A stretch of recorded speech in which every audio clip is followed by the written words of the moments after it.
તમને જો કુળદેવી તમારી ના ખબર હોય તો પહેલું જ તમારા ઘેર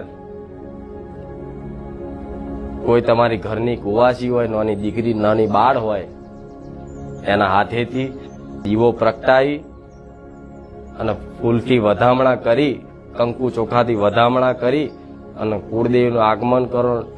કદાચ એના વધામણા કરીને એને બોલાવો તો તમારી જે તે કુળદેવી હશે એ તમારા ઘેર કંકુના પગલે આવશે. આ હું સોલંકી પેઢીની મેરડી માતા કહું છું.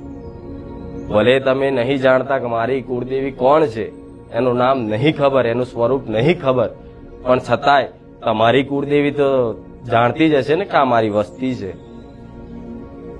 તો તમારી કોઈ ઘરની કુવાસી હોય એના હાથેથી વધામણા કરાવી અને એને પ્રેમ ભાવથી બોલાવજો કે હે માં, મારી કુળદેવી કોણ છે તું ખબર નહીં, પણ મારી કુળદેવી તમે ગમે તે હોવ, તમારું નામ ગમે તે હોય, તમારું નામ નહીં જાણતો, તમારું સ્વરૂપ નહીં જાણતા, પણ અમે તમને ભાવથી માં બિરાજમાન કરીએ છીએ, તને તારું આહવાન કરીએ છીએ.